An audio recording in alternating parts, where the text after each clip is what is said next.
Figures of speech. अभी अभी थोड़ी देर पहले हम लोगों ने क्या क्या पढ़ा?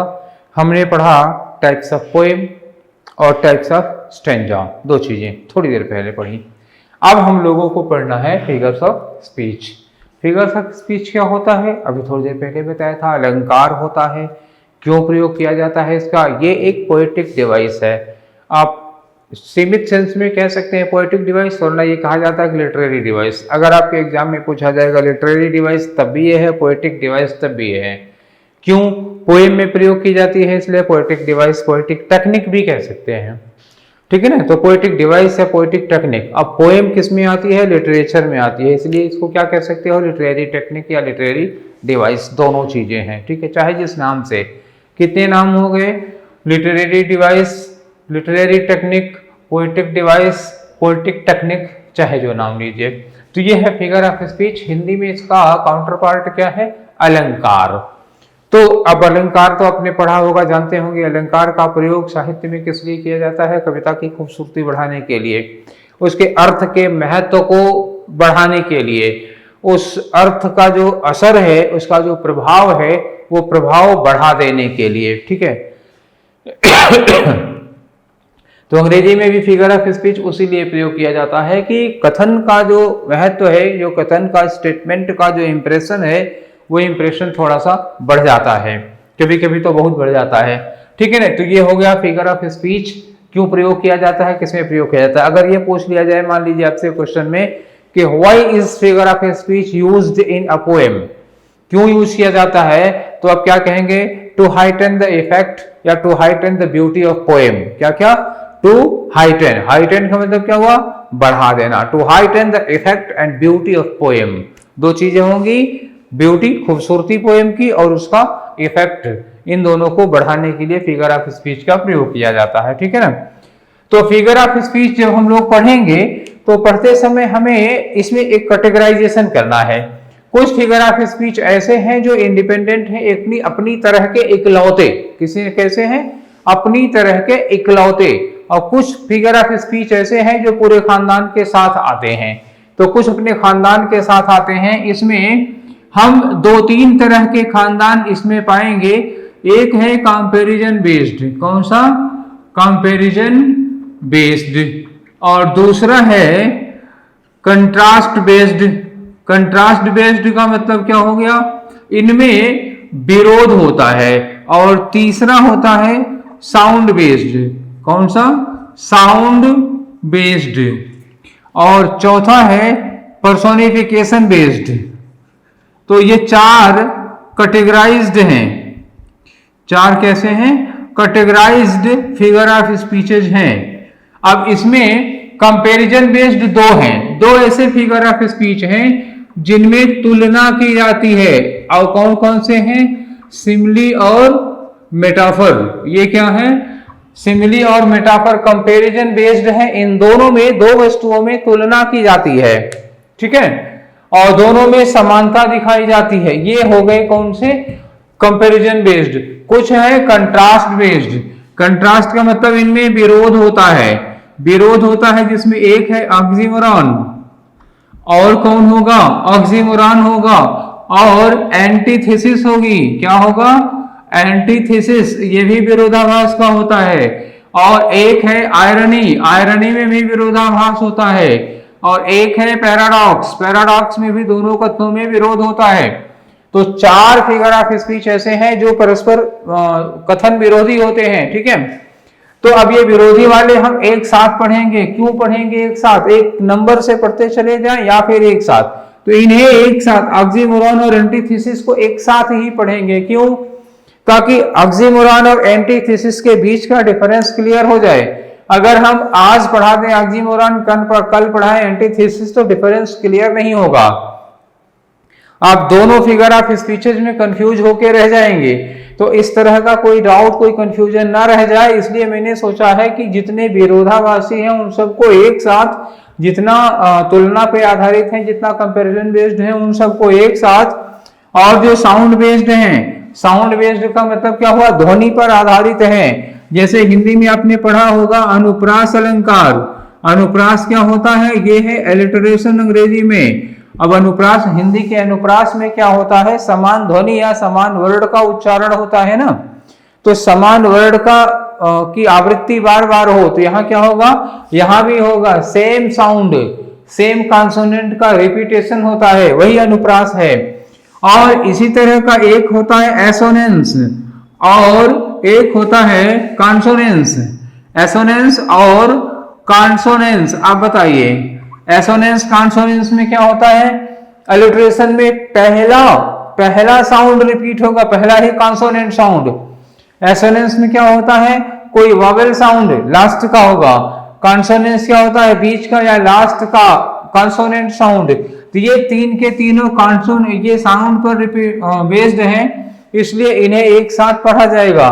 पर्सोनिफिकेशन बेस्ड में एक पर्सोनिफिकेशन है और एक अपोस्ट्रोफी है, इनको एक साथ पढ़ा जाएगा। तो जब इन्हें एक साथ पढ़ा जाएगा तो किसी तरह के कंफ्यूजन की कोई गुंजाइश नहीं रहेगी। अगर एक एक करके अलग अलग पढ़ा दिया जाए तो कंफ्यूजन की गुंजाइश है, और मैं नहीं चाहता कि आपको कोई कंफ्यूजन रह जाए, ठीक है। तो इसलिए हम लोग कंपैरिजन बेस्ड सबसे पहला पढ़ने जा रहे हैं, वो कौन सा है, सिमिली और मेटाफर। पहला कौन सा, comparison based figure of speech. तो comparison based figure of speech में दो आएंगे, उन दोनों में कौन कौन होगा, उन दोनों में है सिमिली और मेटाफर। सिमिली एंड मेटाफर हम लोग पढ़ने जा रहे हैं। सिमिली और मेटाफर में सिमिली क्या हो गया, उपमा अलंकार, मेटाफर क्या हो गया, रूपक अलंकार। हिंदी नहीं इसलिए लिख रहे हैं कि आप हिंदी पर डिपेंड हो जाएंगे, ठीक है। तो चूंकि एग्जाम में आएगा तो अंग्रेजी में ही नाम लिख के बता दिया, ये उपमा है, ये रूपक है। तो इनमें खास चीजें क्या है जो दोनों में समान है, मैंने कहा था ना सिमिलैरिटीज होंगी, कुछ कंपैरिजन पर बेस्ड है, तो दोनों में कुछ सिमिलैरिटीज हैं। वो सिमिलैरिटीज क्या क्या है सिमिली और मेटाफर में, देखिए दोनों सिमिलैरिटीज ये है कि पहली बात तो ये होगा कि टू डिसिमिलर ऑब्जेक्ट्स, क्या, two dissimilar objects are compared to each other, are compared, दो विरोधी तरह के नहीं, दो भिन्न प्रकार के अलग अलग प्रकार के ऑब्जेक्ट्स एक दूसरे से कंपेयर किए जाते हैं, लेकिन एक चीज है कि one thing is common in them. क्या होना चाहिए, one thing is common in them, मतलब चाहे जितना अंतर हो उन दोनों में, अलग अलग क्षेत्र के होंगे वो चीजें। जैसे एक उदाहरण दे रहे हैं आपको, जैसे एक उदाहरण दें, किसी के जुबान की तुलना कैंची से, एक बार हिंदी में दे रहे हैं, जुबान और कैंची में तुलना कर दे रहे हैं। तो आप पहले इसमें समझ जाइए, फिर अंग्रेजी करने में देर नहीं लगेगी। कभी कभी हम लोगों को ये कहा जाता है, या घर में किसी व्यक्ति को ये कहा जाता है, बड़े बूढ़े अक्सर कहते हैं कि तुम्हारी जुबान बहुत कैंची जैसी चलती है। आप लोगों में से कुछ लोग सुने होंगे इस तरह की बातें। अगर इस तरह के होंगे तो कभी कभी बड़े बूढ़ों से हम लोगों को ये बात सुनने को मिलती है कि तुम्हारी जुबान बहुत कैंची की तरह चलने लगी है। आप बताइए, तो तुलना किसमें हो गई, जुबान में और कैंची में। कैंची क्या है, कैंची एक इंस्ट्रूमेंट है। जुबान क्या है, जुबान है मानव के शरीर का एक अंग। तो दोनों अलग अलग क्षेत्र से बिलोंग कर रहे हैं कि नहीं। सीजर क्या है, सीजर एक इंस्ट्रूमेंट है, मेटल का बना होता है। जुबान हमारे शरीर का एक अंग है। दोनों डिसिमिलर काइंड के हैं कि नहीं, बताइए। जुबान और कैंची कहाँ है, दो डिसिमिलर ऑब्जेक्ट हो गए, क्लियर। लेकिन ये कहा था कि वन थिंग इज कॉमन, दोनों में वन थिंग कॉमन होना चाहिए। जुबान में और कैंची में दोनों में एक चीज कॉमन क्या है, बता सकते हैं। दोनों में एक चीज कॉमन है, क्या कॉमन है, काटना। क्या काटना, कैंची के बीच में कोई चीज पड़ जाती है तो वो काट देती है, और जुबान क्या है, दो लोग बात कर रहे हैं तो उनकी बात बीच में काट देती है। तो कुछ लोगों की आदत होती है ना, दो लोग बात कर रहे हैं तो बीच में बात काट देंगे। तो काटना दोनों का कॉमन, दोनों में कॉमन प्रॉपर्टी क्या है, जुबान में और कैंची में दोनों में कॉमन प्रॉपर्टी क्या हो गई, काट देना। वरना दोनों की प्रकृति अलग अलग है, दोनों का क्षेत्र अलग है, दोनों दो अलग अलग क्षेत्र से बिलोंग करते हैं। तो परिभाषा देखिए इस पर बैठी कि नहीं बैठी। डिसिमिलर ऑब्जेक्ट, जुबान और कैंची डिसिमिलर है। One thing is common, one thing is common in them, क्या है, उन दोनों का एक गुण कौन सा, काट देना। तो काट देना दोनों में कॉमन है। इतनी शर्त हम लोगों की, इतनी परिभाषा इन दोनों पे फिट बैठ रही है, ठीक है। तो इन दोनों पे इतनी चीजें फिट बैठी। अब हम लोग क्या देखेंगे, अब ये देखेंगे कि इनमें सिमिली होगा कि मेटाफर होगा।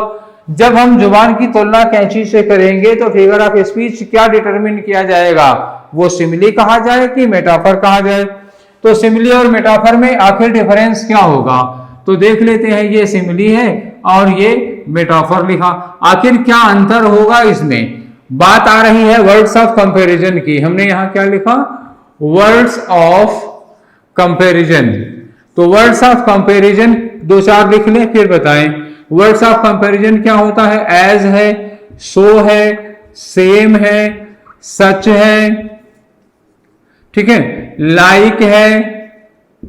तो इस तरह के वर्ड्स है। एज मतलब कि जैसा, जैसा या उतना ही, सो मतलब वैसा, और सेम का मतलब उसी तरह का, सच मतलब ऐसा, लाइक माने की तरह। तो ये सब क्या है, ये तुलना करने के काम आते हैं। जैसे हिंदी में होता है सा, सरिस, सम, सो, ये सब वर्ड आते हैं, वैसे अंग्रेजी में ये सारे वर्ड आते हैं। ऐसे देखते ही पहचान में आ जाएगा कि ये फिगर ऑफ स्पीच सिमिली हुआ।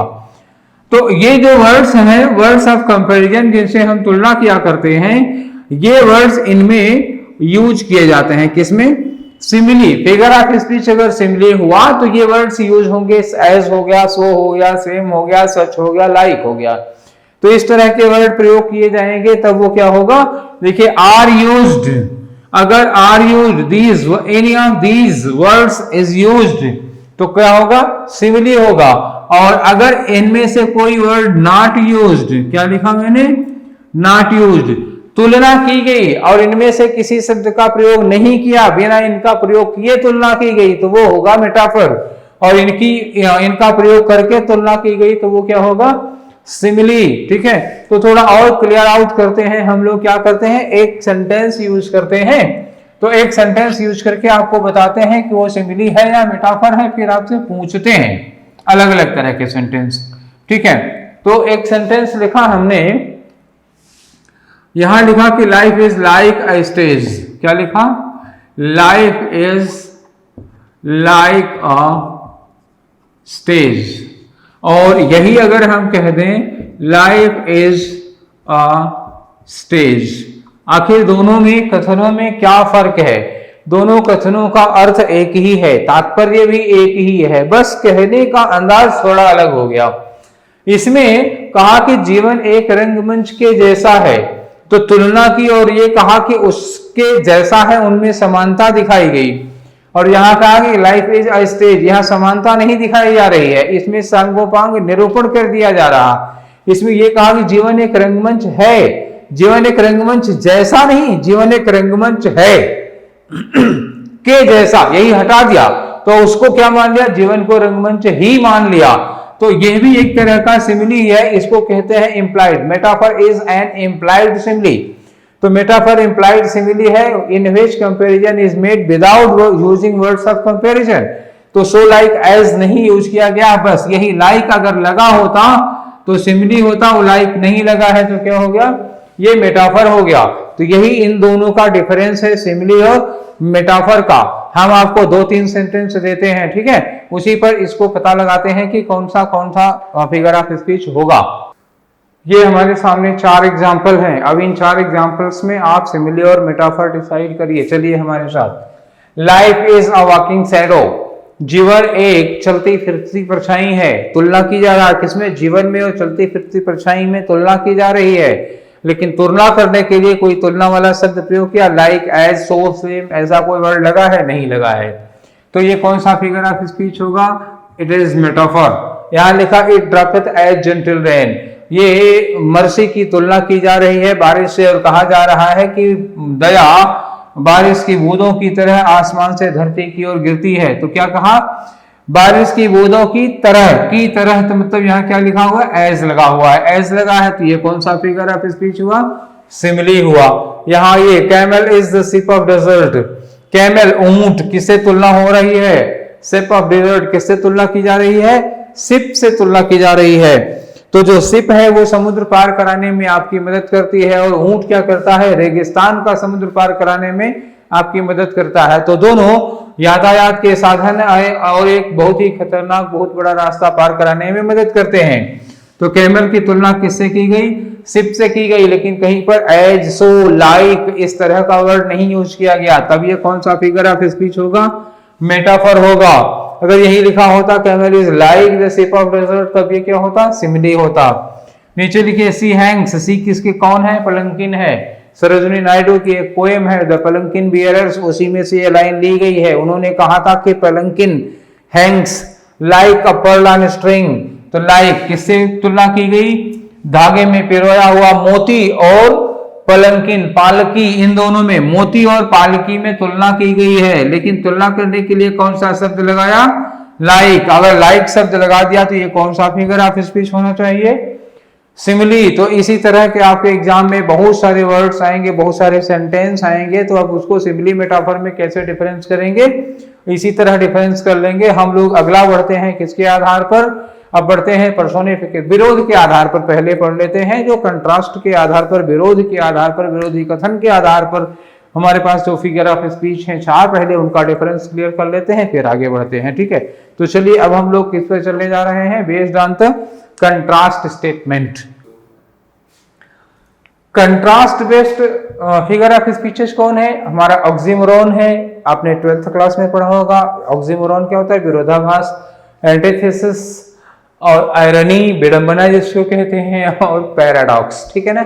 तो अभी दो, चारों एक बार में नहीं आ पाएंगे, 4 कर दे तो दिक्कत होगी।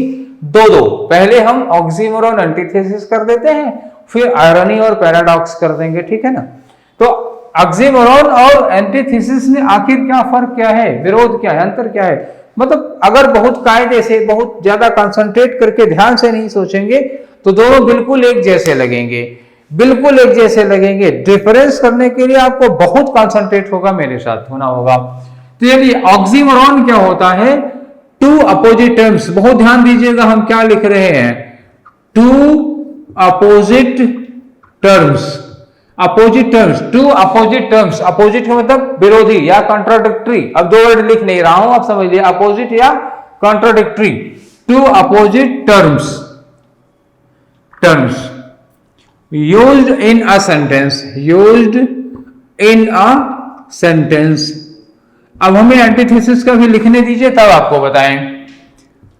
To opposite ideas, two opposite ideas.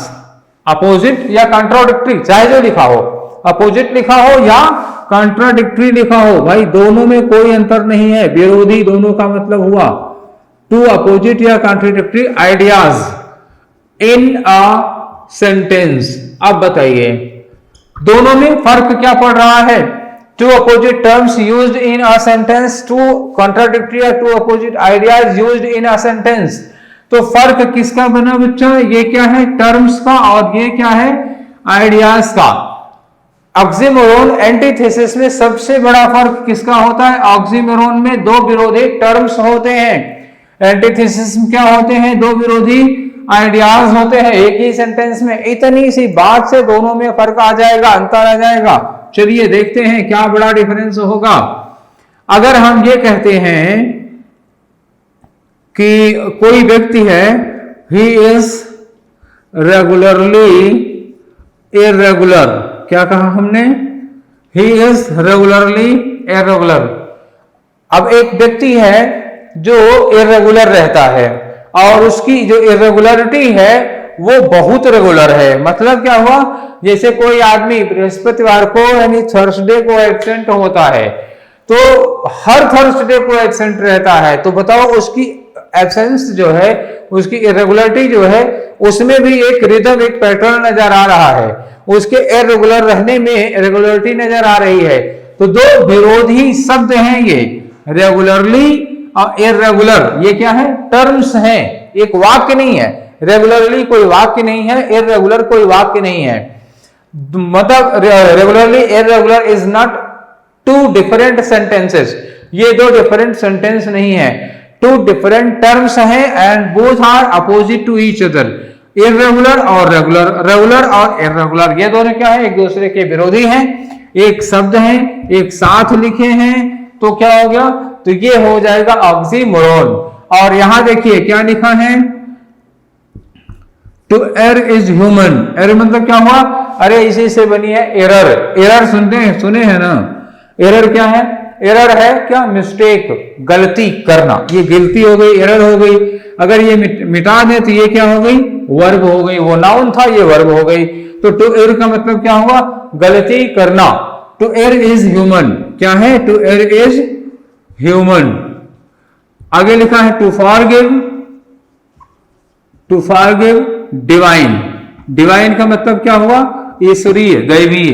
गलती करना इंसान का स्वभाव है। टू एरर इज ह्यूमन का मतलब क्या हुआ, गलती करना मनुष्य का स्वभाव है, गलती मनुष्य से हो जाती है। टू फॉरगिव डिवाइन, और माफ कर देना भगवान का काम है।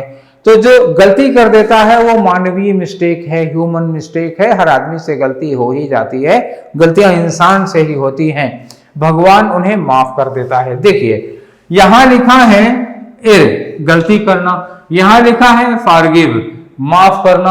अपोजिट है ना दोनों, ये इसका ये पूरी तरह से क्या है, अपोजिट है। वो गलती करना, वो माफ कर देना, लेकिन लिखे एक ही सेंटेंस में। लेकिन क्या हुआ, टू एरर इज ह्यूमन, ये बात एक बात हो गई, एक आइडिया हो गया। ये क्या है, आइडिया वन। और टू फॉरगिव डिवाइन, ये क्या हो गया, ये हो गया आइडिया टू। तो विरोधी स्टेटमेंट है, लेकिन दो अलग अलग वाक्यों में है। यहां क्या था, आइडिया वन आइडिया टू नहीं है, ये क्या है, टर्म वन, ये क्या है, टर्म टू। इसमें एक ही सेंटेंस में, एक ही आइडिया में दो विरोधी टर्म हैं। यहां दो अलग अलग आइडियाज में विरोधी टर्म हैं। यही दोनों का डिफरेंस है। बात समझ गई? तो इतनी बात आप लोगों को समझ में आ गई होगी। कहिए तो हम 2-3 एग्जाम्पल और देते हैं, 2-3 एग्जाम्पल देते हैं, उसी में क्लियर कर लेते हैं, देख लेते हैं आप लोगों को कितना समझ में आया। हमारे पास 5 सेंटेंस हैं जो आपके सामने लिखे हुए हैं। इन्हें पढ़ के देखिए, बताइए इनमें कौन ऑक्सीमोरोन है और कौन एंटीथेसिस है। पहला सेंटेंस है मैन प्रपोजेस गॉड डिस्पोजेस। सबसे पहले आप ये पता लगाइए कि ये दो टर्म हैं या दो आइडियाज हैं। बताइए, मैन प्रपोजेस, मैन प्रपोज करता है, गॉड डिस्पोजेस, गॉड उसको पूरा करता है। ठीक है ना? तो ये दो अलग अलग आइडियाज हैं, दो टर्म्स नहीं है, ये दो आइडियाज हैं। और ये प्रोपोजेस, ये डिस्पोजेस, दोनों आइडियाज क्या है, एक दूसरे के अपोजिट हैं। दो आइडियाज हैं और एक दूसरे के अपोजिट हैं। अगर दो आइडियाज एक दूसरे के अपोजिट होंगे तो इन्हें हम लोग क्या कहते हैं, एंटीथेसिस कहते हैं। और it is an open secret, it is an open secret. इस पूरे कथन में दो आइडियाज हैं या एक आइडिया है, ये एक खुला राज है। ठीक है ना, ये एक खुला राज है। It is an open secret. दो स्टेटमेंट तो है ही नहीं, दो वाक्य नहीं है। ये दो वाक्य नहीं है बल्कि एक वाक्य है।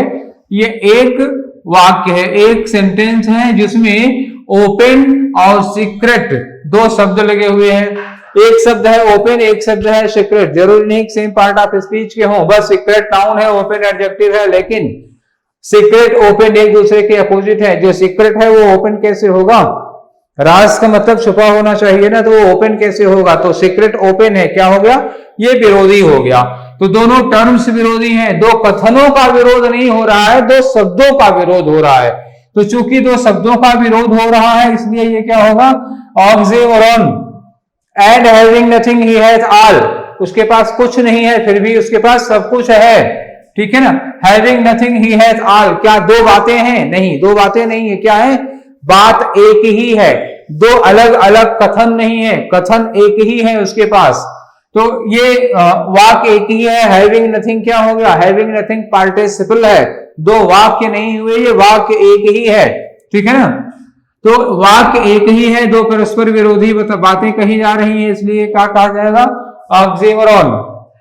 यूनाइटेड वी स्टैंड, यहां देखिए, यूनाइटेड वी स्टैंड, एकजुट हम स्टैंड, मजबूत रहते हैं। डिवाइडेड वी फॉल, अलग अलग हो जाने पर, बट जाने पर हमारा पतन हो जाता है, हम टिक नहीं पाते। तो एकजुट रहने पर हम स्थिर रहते हैं, हम टिके रहते हैं, हम खड़े रहते हैं। अलग हो जाए तो हम क्या, दो बातें कही ना यहाँ पर, इसमें दो बातें कही और दोनों बातें एक दूसरे के विरोधी कही। जब दो अलग अलग बातें कहेंगे, यहाँ क्या होगा, टू आइडियाज, दोनों आइडियाज एक दूसरे के विरोधी हैं, तो कौन सा फिगर ऑफ स्पीच होगा, एंटीथेसिस। यहाँ ये स्पीच इज सिल्वर, बोलना बोलना अगर चांदी है तो चुप रहना सोना है। दो अलग अलग क्या हो गए? विचार हैं। तो दो विचार हैं और परस्पर विरोधी विचार हैं, ये क्या होगा? ये भी एंटीथेसिस होगा। बात समझ गए? अब तीसरे को लेकर कंफ्यूजन हो रहा हो तो एक बार फिर, having nothing he has all, कुछ ना होते हुए भी उसके पास सब कुछ है। तो ये दो विरोधी बातें नहीं है, एक ही बात, एक ही है। ठीक है, बात एक ही है, शब्द दो विरोधी हैं। और एंटीथेसिस में दो बातें दोनों विरोधी, ऑक्सीमोरोन में बात एक ही होगी, दो शब्द विरोधी होंगे। तो ऑक्सीमोरोन और एंटीथेसिस का डिफरेंस आपको समझ में आ गया होगा। अब दो इसमें विरोधी वाले में और बचे हैं, आयरनी और पैराडॉक्स। तो हम लोग आयरनी और पैराडॉक्स देखते हैं। अब कंट्रास्ट बेस में हम लोग ऑक्सीमोरोन और एंटीथेसिस पढ़ चुके। अब बचा क्या? आयरनी और पैराडॉक्स। तो देखते हैं आयरनी क्या है। आयरनी, जिसको हम लोग हिंदी में क्या कहते हैं? विडंबना। आयरनी को हिंदी में क्या कहते हैं? विडंबना। बताइए विडंबना शब्द क्या प्रयोग करते हैं, कब प्रयोग करते हैं विडंबना शब्द? बताइए। जैसे ये कहा जाए कि किसी घर में, ठीक है, किसी घर में चार भाई हैं और चारों तीन टॉपर हैं और एक ही क्लास में 3 बार फेल हुआ। तो 3 टॉपर और एक ही क्लास में 3 बार फेल हुआ, तो इसको क्या कहोगे? विडंबना। क्या कहेंगे? विडंबना। जैसे किसी बहुत महाविद्वान के घर में मूर्ख संतान पैदा हो जाए तो क्या कहेंगे? विडंबना। इसी को कहते हैं आयरनी। लेकिन अब ये तो सिचुएशन वाली आयरनी हो गई ना, समाज में कहते हैं क्या विडंबना है, इतने बड़े विद्वान के घर में ऐसा लड़का, तो ये विडंबना ऐसे कह दी जाती है। लेकिन अब सेंटेंस में विडंबना आपको कैसे नजर आएगी? सेंटेंस में विडंबना आयरनी ऐसे नजर आती है जब हम कहते कुछ है और कहने का मतलब होता कुछ है। ठीक है ना, पढ़ने में कुछ आता है लेकिन उसके कहने का जो तात्पर्य था वो कुछ और था। लिखा है ना कि रियल मीनिंग। अच्छा, पहले मैं एग्जाम्पल देता हूं, एग्जाम्पल देने के बाद जैसे हम ये कहें कि the child was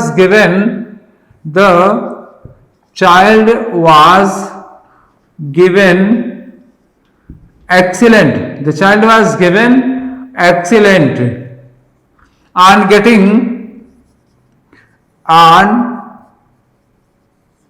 getting 0 in the test। ठीक, किसी बच्चे ने टेस्ट दिया,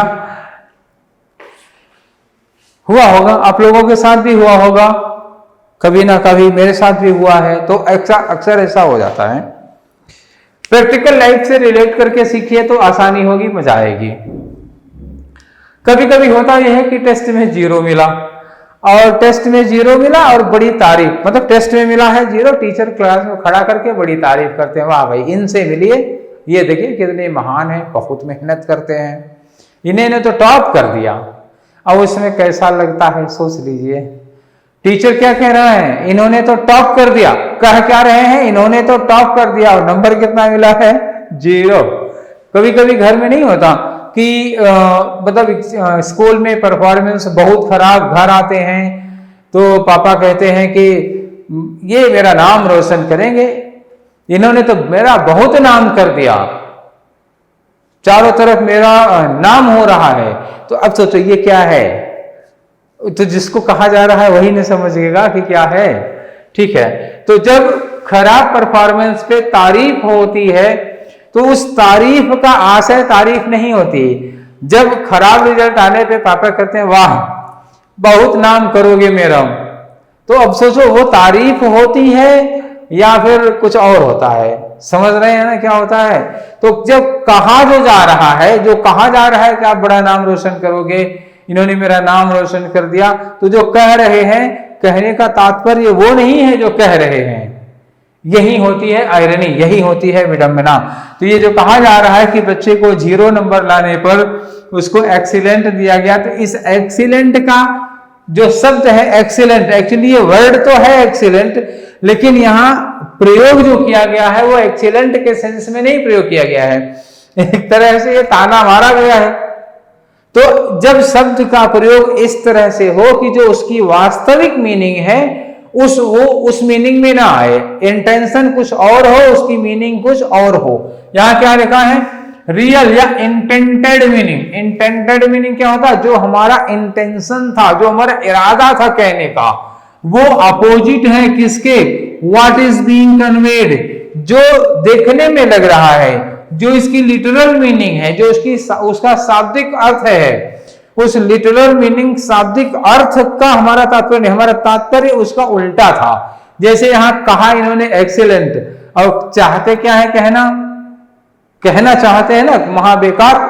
चलिए, तो इसी तरह से जो लिटरल मीनिंग, जो शाब्दिक अर्थ होता है, वो ना देकर के जब कोई शब्द उसका अपोजिट अर्थ देता है, एक तरह से ताना मारने में प्रयोग किया जाता है, तो वहां पे क्या होगी? आयरनी होगी। एक वर्ड और देख लीजिए, कहीं कहीं पोएम में लिखा था एक, वाटर वाटर एवरीवेयर। क्या लिखा था? वाटर वाटर एवरीवेयर, हर जगह पानी ही पानी था। But not a drop to drink, but not a drop to drink. चारों तरफ पानी ही पानी था, पीने के लिए एक बूंद नहीं था। अब बताइए, हो रहा है ना आयरनी, विडंबना? ये विडंबना है कि नहीं? चारों तरफ पानी ही पानी है और पीने को एक बूंद नहीं। अब ये विडंबना ही होती है ना कि अगर एक लाइब्रेरी में, ठीक है ना, एक लाइब्रेरी में बैठा हुआ चपरासी अगर अनपढ़ हो, तो लाइब्रेरी का चपरासी अनपढ़, इसको क्या कहेंगे आप बताइए? लाइब्रेरी का चपरासी अनपढ़, ये विडंबना ही तो कही जाएगी अपनी। अब ये पैराडॉक्स क्या होता है? पैराडॉक्स होता है जब हम अपनी ही बात का विरोध कर देते हैं। कहने वाला अपनी ही बात का विरोध कर देता है, मतलब to contradict your own statement. जैसे ये कहा जाए, आई एम लेट, हमने कहा I am late, but usually I never get late, usually never get late. अब ये क्या कह रहे हैं? मुझे देर हो गई, वैसे मुझे देर होती नहीं है। कैसे बोलते हैं लोग कभी कभी, आज मुझे देर हो गई, वैसे मुझे देर होती नहीं है। या जैसे कभी कभी कह देते हैं कि एक बार मैंने झूठ बोल दिया, वैसे मेरी आदत नहीं है झूठ बोलने की, ठीक है ना, मेरी आदत नहीं है झूठ बोलने की, वैसे एक बार मैंने झूठ बोला था। तो आप अपनी ही बात का विरोध कर रहे हैं। जब आप अपनी ही बात का विरोध करेंगे तो पैराडॉक्स होगा। जब कोई शब्द जो लिखा गया है उसकी वास्तविक मीनिंग कुछ और हो और कहने वाले का तात्पर्य कुछ और हो, तब क्या हो जाता है? आयरनी। एंटीथेसिस क्या था? एंटीथेसिस थी जब दो विरोधी कथन हो, दो स्टेटमेंट एक दूसरे के विरोधी हो। और ऑक्सीमोरोन क्या था? जब एक ही वाक्य में दो विरोधी शब्द लगे हों। ऑक्सीमोरोन दो विरोधी शब्द, एंटीथेसिस दो विरोधी कथन, आयरनी वह शब्द जिस अर्थ में प्रयोग किया गया है उसका आशय कुछ और हो, और पैराडॉक्स अपनी ही बात का विरोध। उम्मीद है ये चारों विरोधी स्टेटमेंट वाले फिगर ऑफ स्पीच आपको क्लियर हो गए होंगे। ठीक है, चलिए अब हम लोग पढ़ने जा रहे हैं साउंड पर बेस्ड 3 फिगर ऑफ स्पीच हैं। ठीक है ना, ये साउंड पर बेस्ड है। अब साउंड स्टार्टिंग का है, मिडिल का है, एंड का है, वॉवेल है, कॉन्सोनेंट है, यही इनके बीच का डिफरेंस है। ये 3 के तीनों एलिट्रेशन और एसोनेंस और कॉन्सोनेंस, ठीक है, 3 के तीनों फिगर ऑफ स्पीच किस पर बेस्ड है? साउंड पर बेस्ड है। वॉवेल साउंड या कॉन्सोनेंट साउंड, मिडिल का साउंड, बिगिनिंग का साउंड या लास्ट का साउंड, यही इनके बीच का डिफरेंस है। सिमिलरिटी क्या है? तीनों साउंड पर बेस्ड है। डिफरेंस क्या है? मिडिल का, बीच का, लास्ट का, वॉवेल का या कॉन्सोनेंट का। आइए देखते हैं। तो एलिट्रेशन, एलिट्रेशन आप हिंदी में पढ़ रखे होंगे। एलिट्रेशन को हिंदी में क्या कहते हैं? हिंदी में इसे कहते हैं अनुप्रास अलंकार। अनुप्रास अलंकार में क्या होता है, जरा हिंदी में डेफिनेशन आप लोग दोहराइए मन ही मन में। तो अनुप्रास अलंकार का मतलब था, क्या कहा जाता था उसकी परिभाषा में, कि एक ही वर्ड की आवृत्ति एक से अधिक बार हो। ठीक है ना, एक ही वर्ड की आवृत्ति एक से अधिक बार हो। जैसे तरनी तनुजा तट तमाल तरुवर बहु छाए, तरनी त, तनुजा त, तट त, तमाल त, तरुवर त। तो 5 बार तरन तनुजा तट तमाल तरवर, 5 बार त त त त की आवृत्ति हो रही है, तो इसे क्या कहते थे? अनुप्रास। सेम वही चीज आ जाइए अंग्रेजी में। अनुप्रास का अंग्रेजी नाम एलिट्रेशन है, परिभाषा वही। अब यहां क्या हुआ? तो एलिट्रेशन में क्या हुआ? Repetition of same first consonant sound. ये एक बात ध्यान रखना है, क्या? रिपीटिशन। किसका रिपीटिशन? फर्स्ट। अंडरलाइन क्या? फर्स्ट मतलब पहला कॉन्सोनेंट, समझ रहे हैं? साउंड। तो पहला कॉन्सोनेंट साउंड, वोवेल नहीं, पहला कॉन्सोनेंट साउंड रिपीट होना चाहिए, ठीक है ना। तो अब अनुप्रास अलंकार में तो उसके 5 भेद भी होते हैं, उसमें पहला वाला, बाद वाला, कई चीजें हो जाती हैं। लेकिन अंग्रेजी में अलिट्रेशन एक ही है, उसमें पहला ही जो अक्षर है, पहला ही लेटर रिपीट होना चाहिए। तो जो हमारे उदाहरण है उसमें हम लोग देखते हैं क्या लिखा। नाउ में क्या लिखा? पहला एन है। माई में पहला क्या है? एम है, ठीक है ना। और ड्रीम में क्या है? पहला डी है। देखिए इसमें ड्रीम का डी। ड्राउनिंग में पहला क्या है? डी है। डाउन में पहला क्या है? डी है। तो एक ही लेटर का रिपीटिशन एक से अधिक बार हो गया। अनुप्रास अलंकार की परिभाषा हो गई कि नहीं? एक ही वर्ड की आवृत्ति एक से अधिक बार हो। यहाँ ड्रीम्स, ड्राउनिंग, डाउन, 3 बार डी लगा, तो डी की आवृत्ति 3 बार हुई, और तीनों डी का साउंड जो हम प्रोनाउंसिएशन कर रहे हैं वो क्या हो रहा है? ड। तीनों बार एक ही साउंड की आवृत्ति हो रही है, इसलिए ये क्या हो गया? एलिट्रेशन। देखिए अगला वाला उदाहरण, from, forth the fatal. From में क्या लगा? एफ। और फोर्थ में क्या लगा? एफ। और फेटल में क्या लगा? एफ। और तीनों को पढ़ क्या रहे हैं? तीनों को पढ़ रहे हैं फा। पढ़ने में भी तो ध्यान रखना होगा कि क्या पढ़ रहे हैं। इसको तीनों को पढ़ रहे हैं फा। तो चूंकि तीनों का उच्चारण फा है, ठीक है ना। अब एक देखिए यहां भी है फौज, 4 हो गए, तो 4 बार फा का उच्चारण हुआ है। तो 4 बार, और चारों बार फा शब्द में सबसे पहले है। मतलब क्या हुआ कि एफ, ठीक, F takes place in the beginning of word. तो एफ जो है वो शब्द के शुरुआत में, बिगिनिंग में ही है। तो यहां क्या हो गया? इसलिए यहां हो गया एलिट्रेशन। इनकी बात खत्म हो गई। चलिए इनको ध्यान में रखिएगा। एसोनेंस। एसोनेंस में परिभाषा में क्या लिखा है? Repetition of Wavell sound. ध्यान दीजिएगा क्या लिखा है? Wavell sound. वावेल साउंड का रिपीटेशन होगा किसमें? इन अ लाइन। किसी लाइन में वावेल साउंड का रिपीटेशन होना है।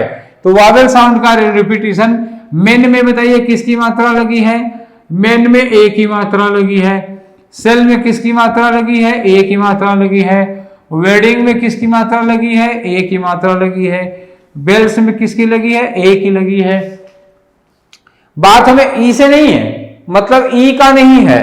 जैसे यहां भी ई लगा है लेकिन यहां पे द बोला जा रहा है।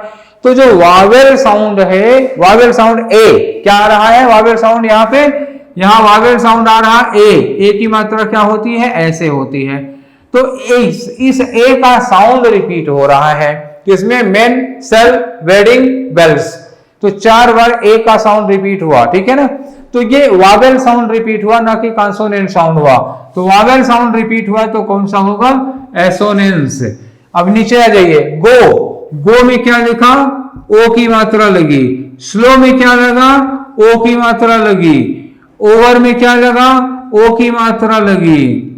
और रोड में क्या लगा?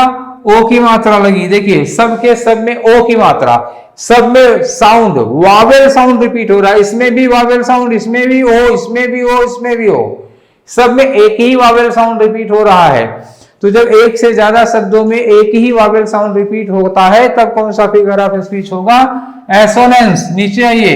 ओ how the evening lights fade over the lake.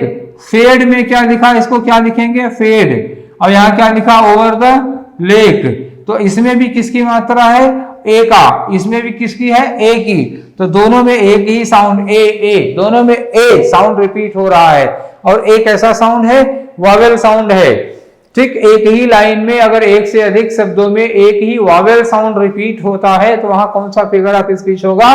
Assonance. देखिए ये भी साउंड पर बेस्ड है, लेकिन कैसा साउंड? Wavell sound. ये भी साउंड पर बेस्ड लिखा था, कैसा साउंड? Consonant sound. लेकिन कहा कॉन्सोनेंट साउंड? बिगिनिंग में। यहां भी कॉन्सोनेंट साउंड रिपीट होगा, कहां? मिडिल में या लास्ट में, ध्यान दीजिएगा इसका फर्क। तीसरा है कॉन्सोनेंस। कॉन्सोनेंस में repetition of same consonant sound. देखिए क्या लिखा है, consonant sound. Consonant sound repeat होना चाहिए, और उससे भी बड़ी शर्त क्या होगा, इन द मिडल। कहां, इन द मिडल, या फिर कहां, एट द एंड। अब इसमें एलिट्रेशन में और कॉन्सोनेंस में क्या अंतर होगा, can you tell me the difference between alliteration and consonance.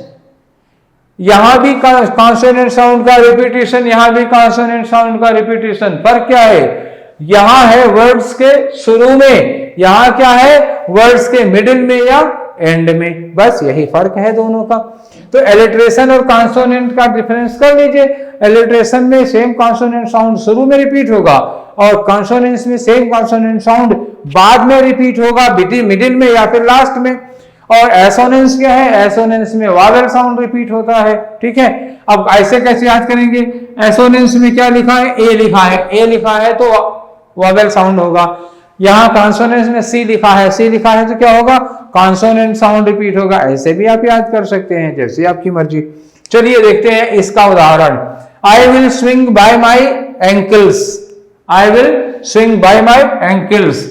Ankles में ये जो एस लिखा है इसका प्रोनाउंसिएशन क्या है, सा है। She will cling your knees, she will cling your नीज।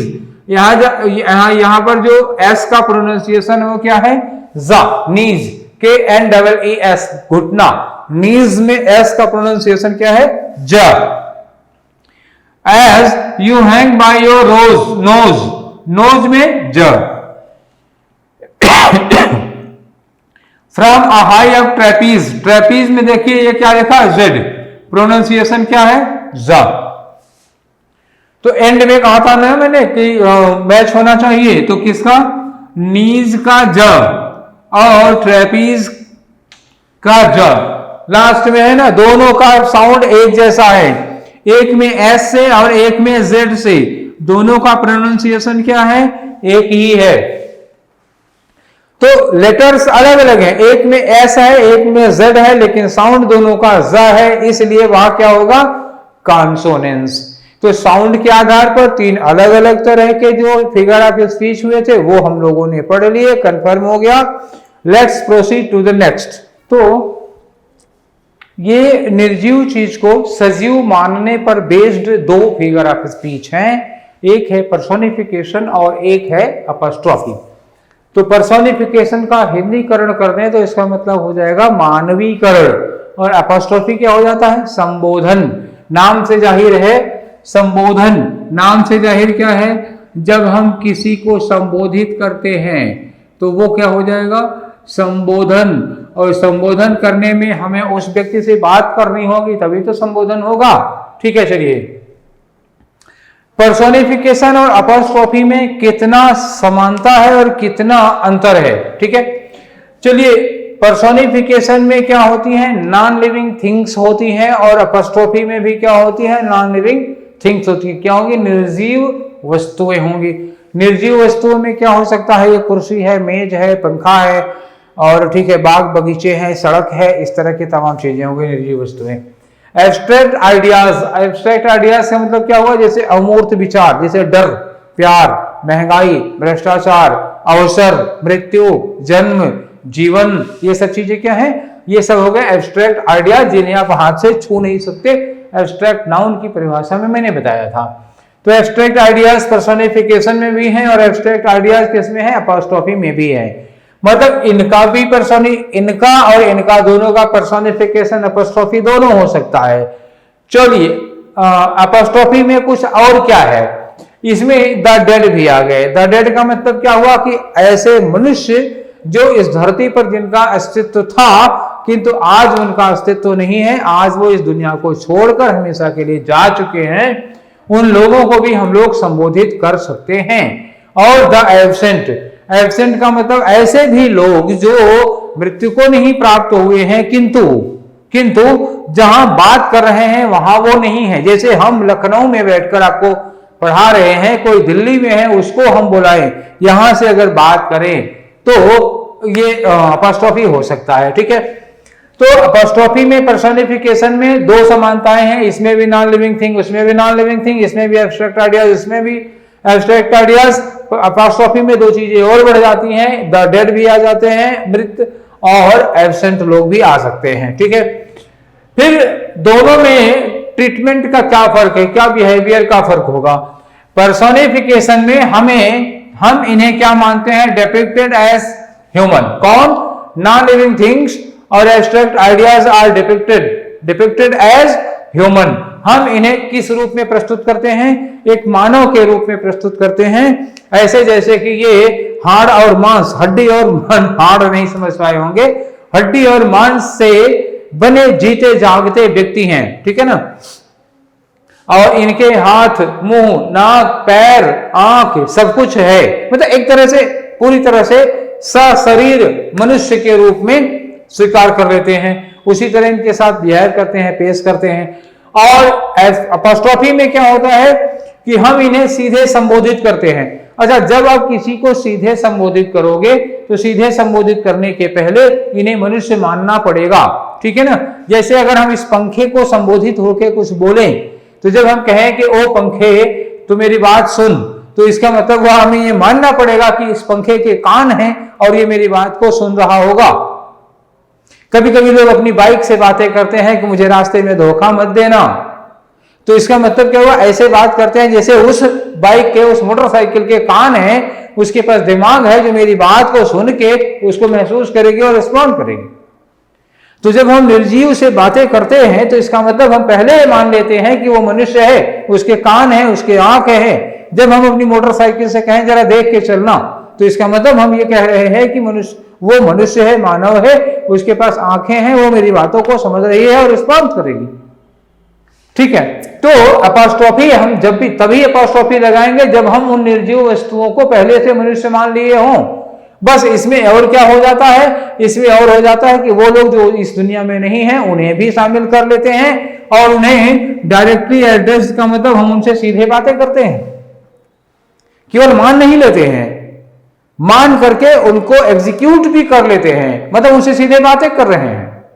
अगर हम मृत्यु से बातें कर रहे हैं, मृत्यु से बातें करने का मतलब क्या हुआ कि हम ना केवल उसको मनुष्य मान लिए बल्कि उसको, उसके साथ बातें कर रहे हैं, उसको संबोधित कर रहे हैं, पुकार रहे हैं उसको, तो ये अपॉस्ट्रोफी हो जाएगा, ठीक है ना। ऐसे बुलाते हैं, मतलब डायरेक्टली एड्रेस करते हैं, ऐसे जैसे कि they can hear and respond, जैसे कि हमारी बात सुन रहे हैं और हमारी बात का भी जवाब भी देंगे, जिसको कह सकते हैं हम कि डायरेक्ट कन्वर्सेशन शुरू करते हैं हम लोग।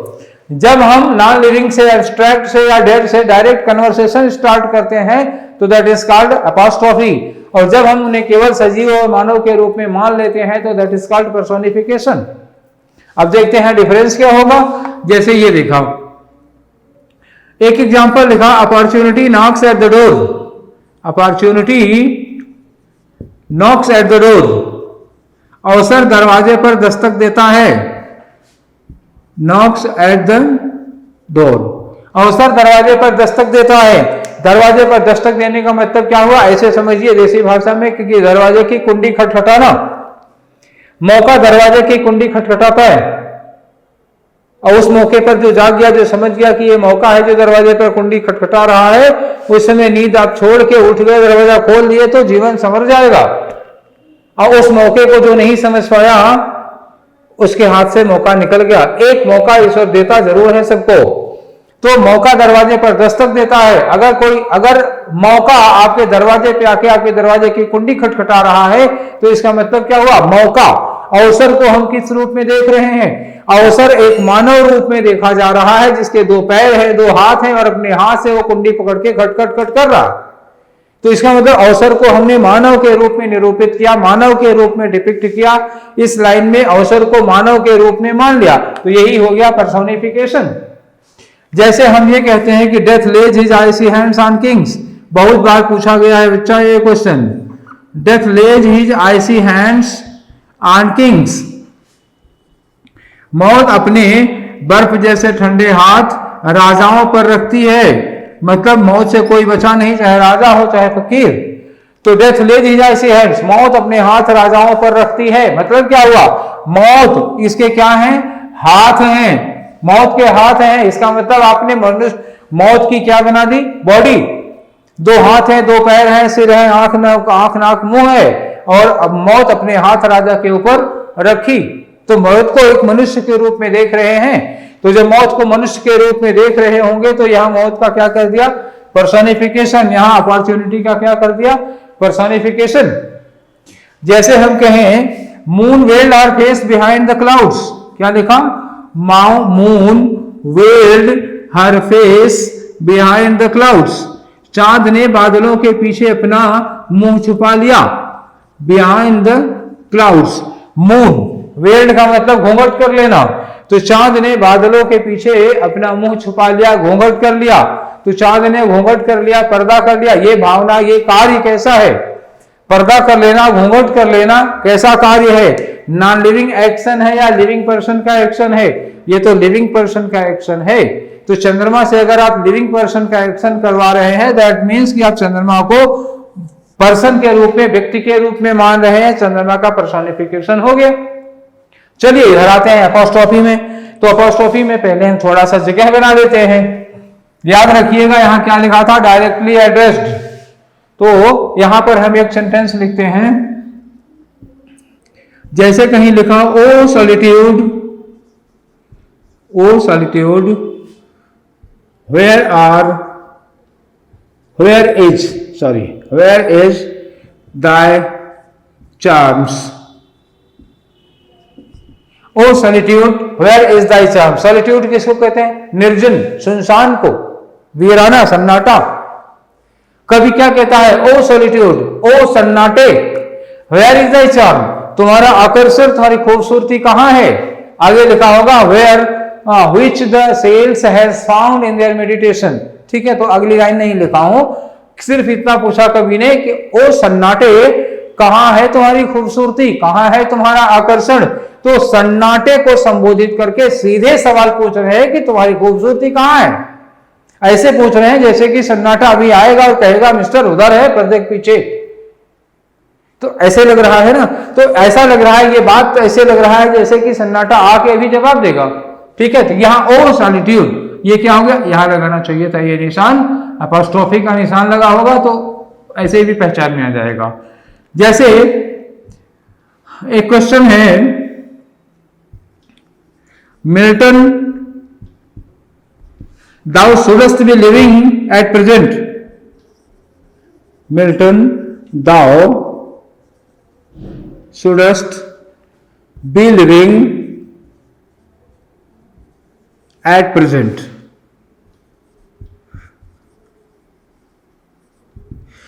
इन्होंने कहा कि मिल्टन, तुम्हें इस समय जीवित होना चाहिए था। मिल्टन कौन है? मिल्टन है 1625 के दौर के, मतलब 1625 के दौर के अंग्रेजी कवि। और ये क्या चल रहा है? 2020। तो उस दौर के कवि हैं मिल्टन। और ये कहा जा रहा है कि Milton, thou shouldst be living at present. Milton, तुम्हें इस समय जीवित होना चाहिए था। तो किसको संबोधित किया? किसको संबोधित किया? द डेड को। एक ऐसे व्यक्ति जो इस दुनिया में अब नहीं है, आज से 400 साल पहले इस दुनिया को छोड़ चुके हैं, तो उन्हें कहा जा रहा है कि Milton, thou shouldst be living. तो एक मतलब दिवंगत आत्मा को, एक दिवंगत व्यक्ति को, स्वर्गवासी व्यक्ति को हम संबोधित करके ऐसे बात कर रहे हैं जैसे वो अभी बताएंगे कि हाँ ठीक है, अगले हफ्ते आ रहे हैं। ठीक है, चलिए। तो और कोई एग्जांपल? ओ जजमेंट लिखा हमने, ओ judgement, thou art fled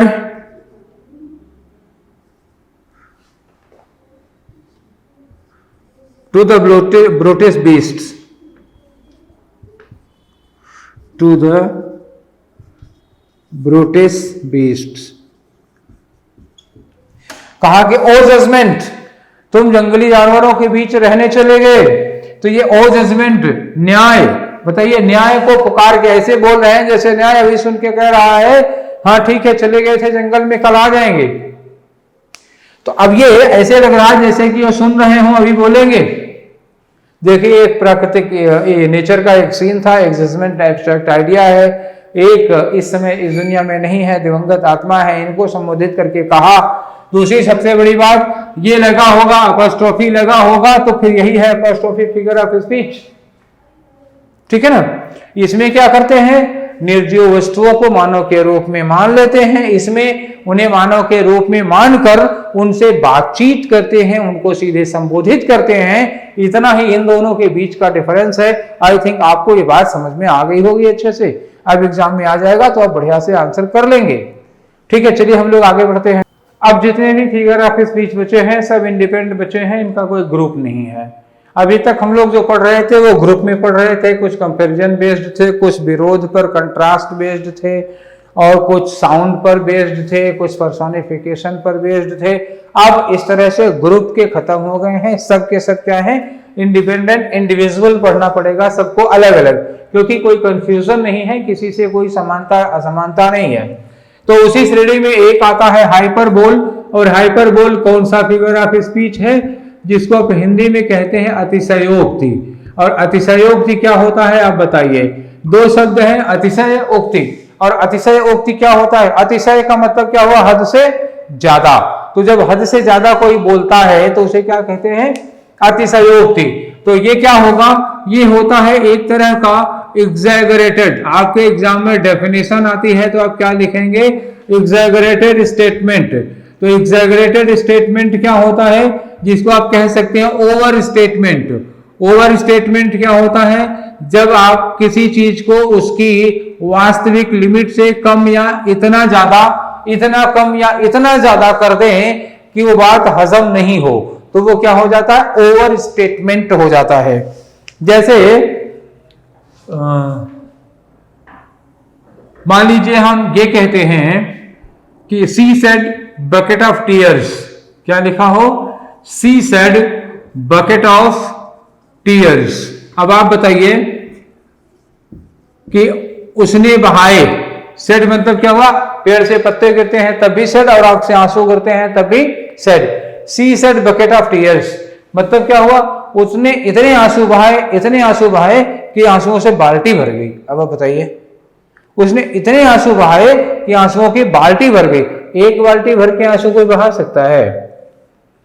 physically, physiology में क्या ऐसा संभव है? डिहाइड्रेशन नहीं हो जाएगा एक बाल्टी पानी निकल जाएगा तो ये संभव नहीं है। बस इसका उद्देश्य क्या था, ऐसा क्यों कहा गया कि उसने एक बाल्टी आंसू बहाए? कहना ये चाहते हैं कि बहुत ज्यादा कोई रोया, मतलब बहुत दुखी था और बहुत ज्यादा रोया कोई। अब वो बहुत ज्यादा रोया, थोड़ा प्रभावशाली उसको बनाने के लिए, थोड़ा सुनने वाले पर ज्यादा असर पड़े, अभी से कह दिया जाए कि वो रोया। और किसी को कहा कि उसने रो रो के बाल्टी भर दी, तो दोनों में जब ये कहते हैं कि रो रो के बाल्टी भर दी तो थोड़ा प्रभाव ज्यादा पड़ता है। लगता है कि गलत है लेकिन असर थोड़ा ज्यादा पड़ता है, सुनने में थोड़ा भारी बढ़ जाता है। तो बस यही इतना, उसका भारीपन, उसका वजन बढ़ाने के लिए, जो कथन का वजन है, तो कथन का वजन बढ़ाने के लिए अतिशयोक्ति का प्रयोग कर देते हैं। ठीक है ना। तो sea said bucket of tears. और इसी तरह से है the waves rose mountain high, क्या लिखा, वेव्स रोज, लहरें उठ रही थी, माउंटेन हाई, तो समुद्र की लहरें, माउंटेन हाई मतलब क्या हुआ, एवरेस्ट की ऊंचाई तक समुद्र की लहरें उठ रही थी। ज्यादा नहीं हो जाएगा, इतना उठ जाएगा तो प्रलय नहीं आ जाएगी। लेकिन क्या कहा इन्होंने, बस अतिशयोक्ति, मतलब ये कहना चाहते थे कि बहुत ऊंची लहरें उठ रही थी, उसी को बढ़ा चढ़ा के बहुत ज्यादा कर दिया। डैफोडिल्स में वर्ड्सवर्थ ने लिखा है 10,000 I saw at a glance, 10,000 I saw at a glance, तो एक नजर में, एक झलक में 10,000 देखा, कुछ ज्यादा नहीं हो गया। ये क्या है, ये हाइपरबोल है। ठीक है। और एक उदाहरण है, शेक्सपियर ने एक नाटक लिखा है मैकबेथ। मैकबेथ में लेडी मैकबेथ जब राजा की हत्या कर देती हैं तो उनके हाथ में जो खून लगा होता है, बाद में वो उनको रात में सपने आते हैं और बार बार साबुन से हाथ धोती हैं, बार बार साबुन से हाथ धोती हैं, फिर भी उन्हें लगता है कि हाथ में खून लगा है। तो उस समय शेक्सपियर ने लिखा था कि all the perfume of Arabia, all the perfume of Arabia will not sweeten these little hands, लिखा will not sweeten these little hands, पूरे अरब का इत्र इन दो हाथों से खून की बदबू नहीं हटा सकता, इनको स्वीट नहीं कर सकता। तो ये कुछ ज्यादा नहीं हो गया? All the perfume of Arabia will not sweeten these little hands. अरब का पूरा इत्र, बताओ, पूरे अरब का इत्र दो हाथों में सुगंध नहीं ला सकता। अतिशयोक्ति नहीं है, यह हद से ज्यादा कथन नहीं हो गया। तो इसी को कहा जाता है हाइपरबोल। हाइपरबोल का मतलब एग्जैगरेटेड स्टेटमेंट होता है, ओवर स्टेटमेंट होता है। इसमें थिंग्स आर रिप्रेजेंटेड मोर और less than they actually are. चीजों को ऐसे पेश किया जाता है कि वो जितनी है, एक्चुअली जितनी है, उससे बहुत ज्यादा या बहुत कम करके, दैट इज हाइपरबोल। बहुत कम कर दिया तो भी, बहुत ज्यादा कर दिया तो भी, दोनों स्थितियों में क्या होगा? हाइपरबोल। चलिए नेक्स्ट है हमारा ओनोमोटो, ओनोमेटोपोइया। कभी कभी इसकी स्पेलिंग बहुत ज्यादा पूछी जाती है। ये होता है ध्वन्यात्मक, ध्वनि सूचक फिगर ऑफ स्पीच है। इसमें साउंड सजेस्ट की जाती है। तो इस सेंटेंस में करते क्या है कि कुछ ऐसे शब्दों को प्रयोग करते हैं जिससे साउंड सजेस्ट होता है। जैसे ये कहा जाए कि घंटी टन टन टन टन कर रही थी, अब घंटी टन टन टन टन कर रही थी, तो ये टन टन टन टन करना क्या हो गया? घंटी का साउंड है। ये क्या है? घंटी की ध्वनि है। तो यहाँ फिगर ऑफ स्पीच, जैसे हम कहेंगे नदी कलकल कलकल, हम ये कहें कि नदी बह रही थी, तो नदी बह रही थी तो सामान्य प्रक्रिया है, बहना, हमने शब्द जोड़ दिया, उसकी क्रिया हो गई। नदी बह रही थी, कोई साउंड नहीं आया, कोई साउंड नहीं आया तो कोई फिगर ऑफ स्पीच नहीं है। जब हम ये कहते हैं कि नदी कलकल कलकल कर रही थी, तो वो जो नदी के बहने से साउंड पैदा होती है कलकल कलकल की, उसे अपने लगा दिया मरमरिंग। तो वो जब कलकल कलकल करना प्रयोग कर देंगे तब ये हो जाएगा फिगर ऑफ स्पीच, ओनोमेटोपोइया। जैसे हम ये कहें कि घड़ी चल रही थी, अब घड़ी चल रही थी तो उसमें सामान्य क्रिया हो गई। जब हम कहते हैं घड़ी टिक टिक टिक टिक कर रही थी, तो घड़ी का जो टिक टिक टिक टिक करना आपने बोल दिया, इसे क्या कहते हैं? ये फिगर ऑफ स्पीच हो गया। ऐसे ही जैसे कहें कि सांप फुफकार रहा था, या जैसे हम ये कह देते हैं कि हवा साए साए कर रही थी, तो हवा साए साए कर रही थी, तो ये साए साए करना क्या हो गया?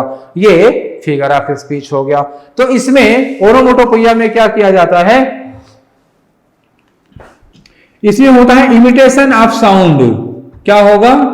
Imitation of sound. क्यों? To create desired atmosphere. क्या होता है? To create desired atmosphere. इसमें साउंड की को इमिटेट किया जाता है, कॉपी किया जाता है, नकल किया जाता है, जो डिजायर्ड एटमॉस्फेयर क्रिएट कर देता है। वहां एक माहौल उस तरह का बन जाता है। जैसे हम ये कहते हैं curfew tolls the knell of parting day. आपने 12th क्लास में एक पोएम पढ़ी होगी, curfew tolls the knell of parting day. Tolls the knell of parting day. तो नेल ऑफ पार्टिंग डे तो बड़ी लंबी फिलॉसफी होगी, सिर्फ हम लोग कहां चलते हैं? टॉल्स। कर्फ्यू लेते हैं। कर्फ्यू क्या होता है?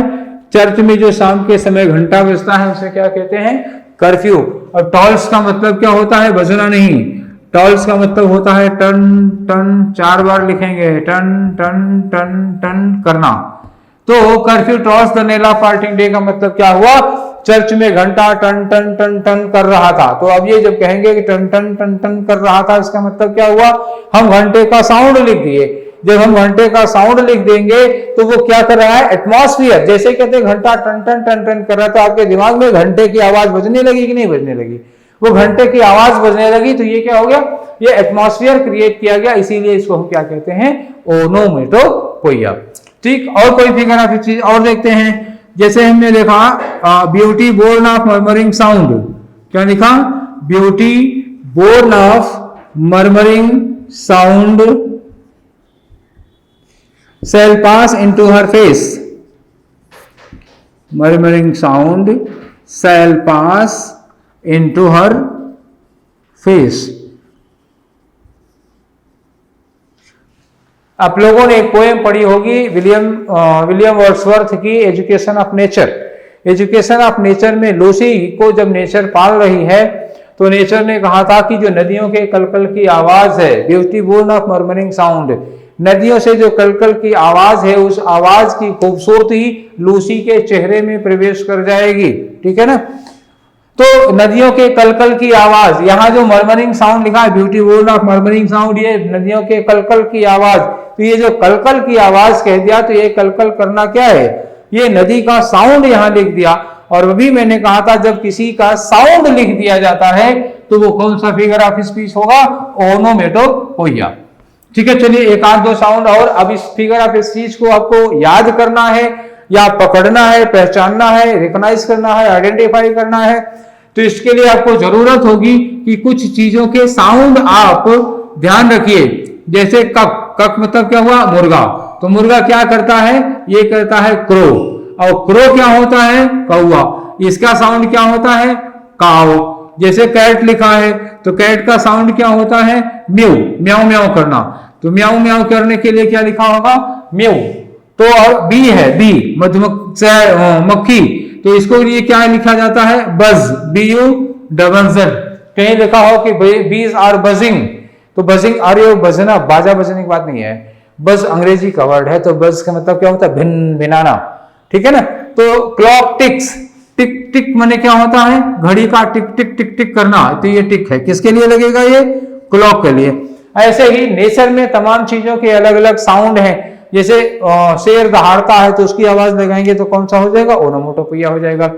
घोड़ा ही नहलाता है तो हॉर्स नेज, नेज लगा होगा वहां क्या हो जाएगा, ओनोमेटोपोइया हो जाएगा। इसी तरह से तमाम सारे जानवरों की अलग अलग आवाजें हैं, आपको ध्यान कहाँ रखना होगा, तमाम जो एनिमल्स बर्ड्स की आवाजें हैं उन पे, और कुछ जो नेचर में साउंड होता है उन पर, जैसे नदियों के कलकल की आवाज, हवा का साय साय करना, इस तरह की कुछ साउंड्स हैं।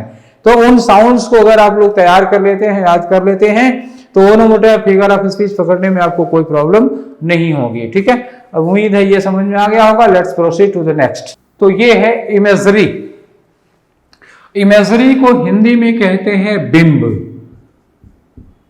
जो लोग हिंदी साहित्य वाले होंगे उन्हें तो पता ही होगा कि बिंब क्या होता है।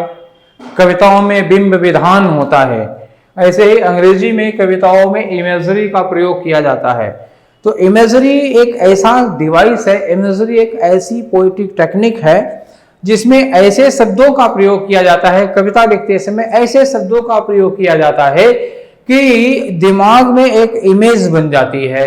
जैसे मान लो किसी दृश्य का वर्णन करना हो, तो दृश्य का वर्णन करना हो तो कभी शब्दों के माध्यम से ऐसा वर्णन करता है कि हम वहां नहीं है फिर भी पढ़ रहे हैं कमरे में बैठ के किताब, और कविता में दृश्य इस तरह का लिखा होता है कि वहीं कमरे में बैठे बैठे वो सीन नजर आने लगता है। या आवाज, जैसे हमके नदियों के कलकल की आवाज, तो कान में वो आवाज सुनाई देने लगती है, तो कान को सुनाई दे, या फिर किसी चीज का ऐसा वर्णन हो कि आपके मुंह में उस चीज का स्वाद आ जाए। ठीक, तो ये जो अगर आपके मुंह में उस चीज का स्वाद आ जाता है, जैसे रसोई में कुछ बन रहा है और कवि ने उसका वर्णन करना शुरू कर दिया तो मुंह में पानी आ जाता है, तो ये क्या होगा, ये भी एक बिंब विधान है। अगर आपको आवाजें सुनाई दे रही, जंगल का वर्णन कर रहे हैं, इतना खूबसूरत वर्णन कर रही है कि आपको शेर, भालू और इन सब के तमाम की आवाजें सुनाई देने लगी कान में, तो इसका मतलब उन्होंने इमेजरी का प्रयोग किया है। ऐसे ही बड़ा ही खूबसूरत वर्णन किया है विलियम वर्ड्सवर्थ ने। डैफोडिल्स एक पोएम लिखी उन्होंने, बड़ी फेमस पोएम है डैफोडिल्स। उसमें उन्होंने शब्दों का प्रयोग देखिए कैसे किया है, कितना बढ़िया। A host of golden daffodils, खेत है उसमें डैफोडिल्स के पौधे लगे हैं, गोल्डन गोल्डन कलर के डैफोडिल्स के फूल खिले हुए हैं। अब देखिए गोल्डन क्या लिख दिया इन्होंने, गोल्डन डैफोडिल्स। अब दिमाग में बन रहा होगा ना गोल्डन कलर के फूल। Beside the lake, beside the lake का मतलब क्या हुआ, ऐसा दिमाग में आ रहा है ना, झील के किनारे। बीनीथ द ट्रीज, पेड़ के नीचे, पूरी इमेज बन रही है ना, एक झील है, इस झील के किनारे एक पेड़ है। अब इसी पेड़, सोचिए पेड़ के किनारे ये झील है, झील के किनारे पेड़, अब यही पता लगा फूल खिले हैं, पेड़ के नीचे झील के बगल में डैफोडिल्स के गोल्डन गोल्डन फूल खिले हैं, और fluttering and dancing in the breeze, हवा चलने पर ये फूल डांस कर रहे हैं। पूरा का पूरा सीन हमारे दिमाग में क्या नजर आ रहा है बताएं। मुझे तो इस समय सरसों का मतलब वो क्या कहते हैं, खेत में सरसों के फूल, वह भी पीले पीले होते हैं, तो बसंत ऋतु में हवा चलती है तो वो जो सरसों के फूल इधर उधर हिलते हैं, साफ साफ नजर आ रहा है। तो ऐसे ही डैफोडिल्स अगर आपने देखा होगा तो आपको हवा में ये लहराते हुए डैफोडिल्स के गोल्डन गोल्डन फूल पेड़ों के नीचे झील के किनारे नजर आ रहे होंगे। तो आप वहां नहीं है, फिर भी आपको अगर नजर आ रहा है, कवि ने शब्दों का ऐसा प्रयोग किया है कि अगर वो दृश्य आपको नजर आने लगे तो इसी को कहते हैं इमेजरी। और कौन सी इमेजरी होती है? इसको कहते हैं विजुअल इमेजरी, दृश्य बिंब कहते हैं इसको। चलिए डेफिनेशन तो देखे नहीं। यूज ऑफ वर्ड इन सच अ वे, शब्दों का इस तरह से प्रयोग कि they could create mental image, कि शब्दों से आपके दिमाग में एक मेंटल इमेज क्रिएट हो जाए, अफेक्टिंग आवर फाइव सेंसेस, जो हमारे पांचों इंद्रियों में से किसी इंद्रिय को प्रभावित करे। पांचों इंद्रियां क्या है? या तो हमारी आंखों को प्रभावित करे, हमें वो सीन दिखाई देने लगे, या तो कान को वो शब्द सुनाई देने लगे, या जीभ को ऐसा प्रभावित करें वो शब्द कि आपके मुंह से पानी टपकने लगे, तो इस तरह से आपके दिमाग को प्रभावित करे। या ठंडी गर्मी का ऐसा वर्णन हो, मान लो इस तरह से ठंड का वर्णन करें कि आपको धूप में बैठे हुए आपके रोंगटे खड़े हो जाएं, तो ये क्या हो जाएगा? ठंड लगने लगे, तो वो चीज हो गई। तो स्किन को प्रभावित कर दिया, ठीक है ना। नोज को भी प्रभावित करे, पांचवी इंद्रिय क्या हो गई? नाक। अब मतलब ऐसा वर्णन किया उन्होंने महक का कि आपकी नाक में वो चीज की महक आने लगे, तो वो फाइव इमेजरीज हो गई, पांचों सेंसेस को प्रभावित करने वाली। अगर इस तरह के शब्दों का प्रयोग किया कि आपकी पांचों इंद्रियों में से किसी ना किसी इंद्रिय पर प्रभाव हो जाए, तो उसे कहते हैं यूज ऑफ इमेजरी। और ये बड़ा स्ट्रॉन्ग टूल है पोएट का, जो पोएट अपनी कविताओं में प्रयोग करता है। अब हम लोग चल रहे हैं नेक्स्ट फिगर ऑफ स्पीच की ओर। ये पन श्लेष अलंकार है। अंग्रेजी में क्या है? पन, और हिंदी में क्या है? श्लेष। श्लेष क्या होता है? श्लेष अलंकार एक शब्द का एक बार प्रयोग होता है अलग अलग अर्थ में।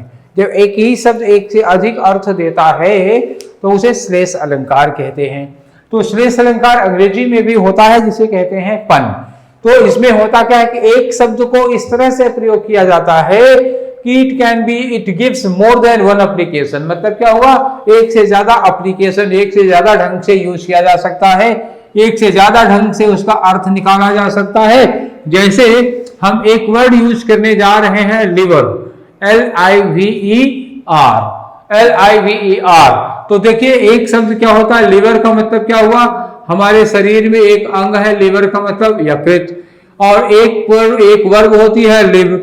लिव में क्या लगा है? आर, तो लिव वर्ब है, इसका मतलब क्या हुआ? जीना।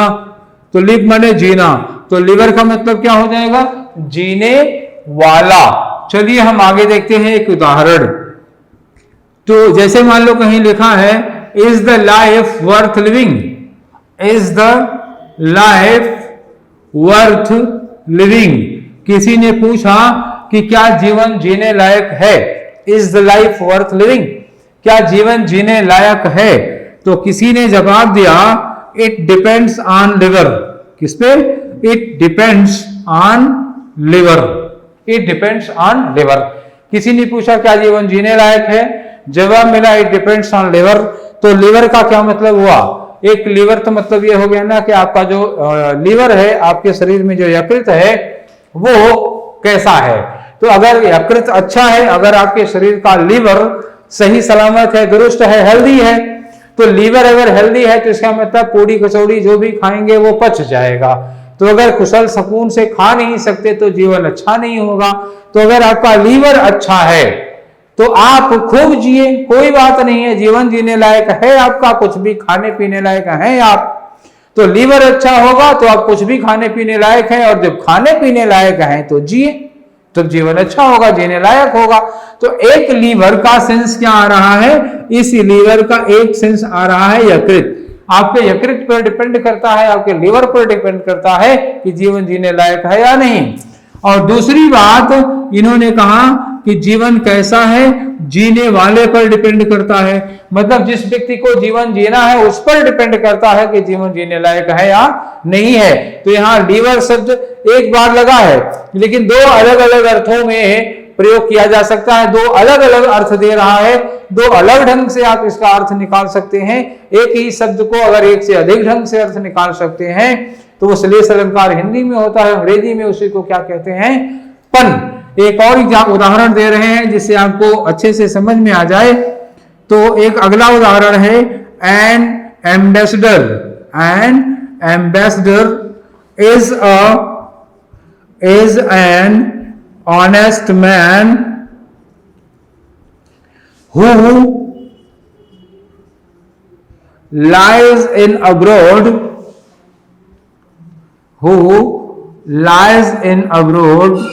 for the good of his country, इन्होंने कहा कि एक एम्बेसडर एक ईमानदार व्यक्ति होता है। एक एम्बेसडर मतलब राजदूत, आपने सुना होगा कि एक एम्बेसडर एक राजदूत एक ईमानदार व्यक्ति होता है। Who lies in abroad. अब इस लाइज का मतलब आप सोचिएगा, हु लाइज इन अब्रॉड, जो विदेश में लाई करता है अपने देश की भलाई कर लिए। अब ये लाई का मतलब दो हो गया। एक तो लाई का मतलब क्या हुआ, लिव्स। एक एम्बेसडर एक ईमानदार व्यक्ति है जो विदेश में अपने देश की भलाई के लिए रहता है, और दूसरा जो विदेश में अपने देश की भलाई के लिए झूठ बोलता है। आप दोनों अर्थ निकाल सकते हैं। वही एक शब्द लिखा है लाइज, एक शब्द एक बार प्रयोग हुआ है, दो अलग अलग मीनिंग दे रहा है। आपकी मर्जी, आप मर्जी की मीनिंग निकाल लीजिए। तो पन किसमें होगा?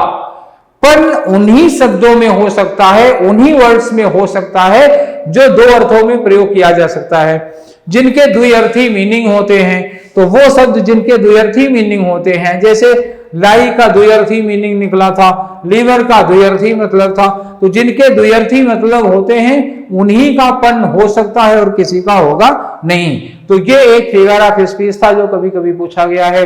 उम्मीद है ये भी आपको समझ में आ गया होगा। Let's proceed to the next one. तो ये है एपिग्राम। एपिग्राम क्या होता है? एपिग्राम होता है एक बहुत सूक्ति जिसको कह सकते हैं। मैक्सिम, मैक्सिम क्या होता है? सूक्ति।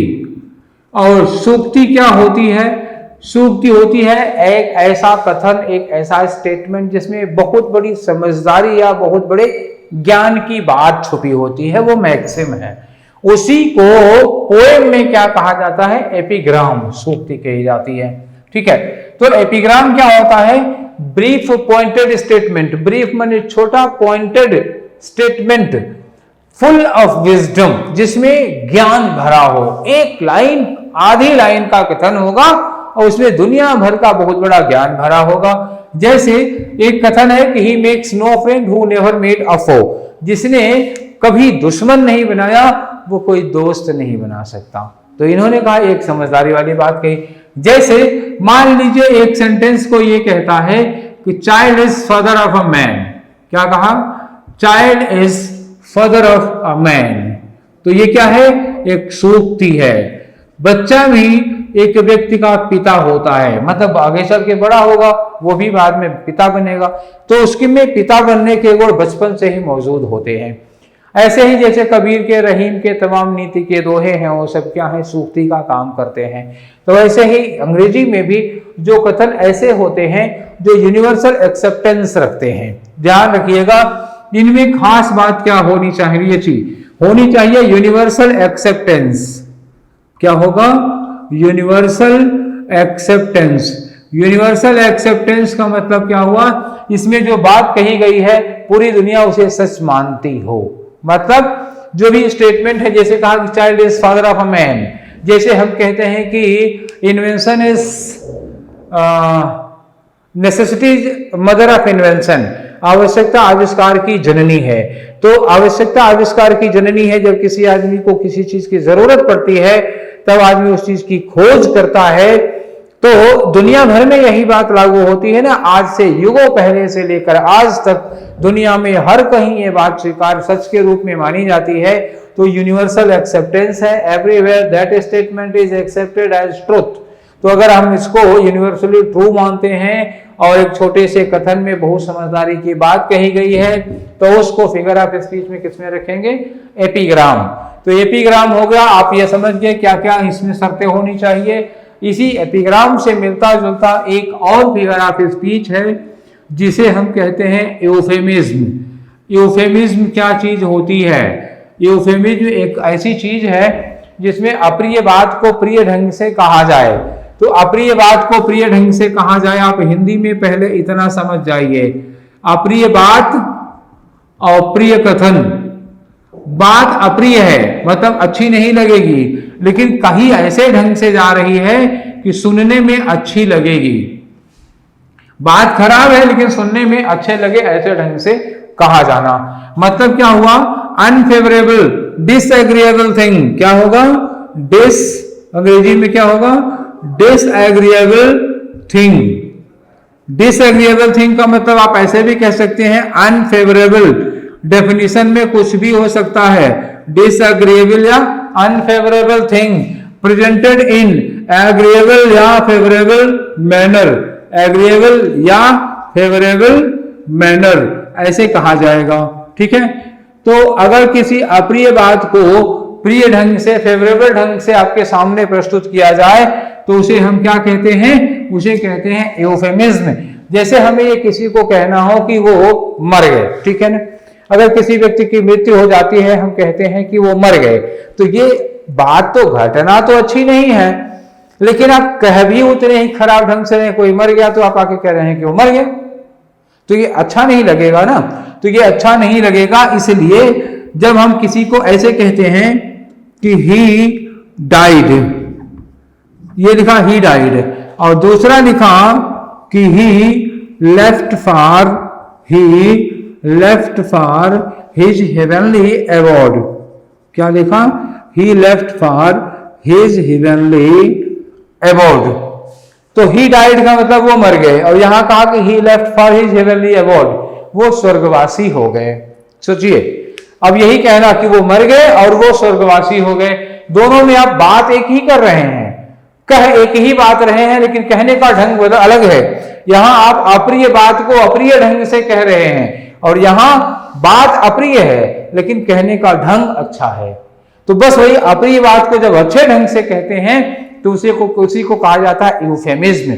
जैसे कहें कि वो पंचतत्व में विलीन हो गए, वो स्वर्ग सिधार गए, वो हमेशा के लिए इस संसार को छोड़कर चले गए, उनका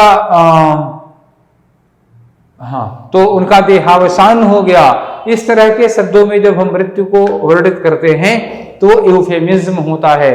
जैसे झूठ बोलना, एक वर्ड कहते हैं डोंट टेल अ लाई, हमने कहा डोंट टेल मी अ लाई, मतलब क्या हुआ, गलत बात है, झूठ बोलना, सीधे कह दिया मुझसे झूठ मत बोलो।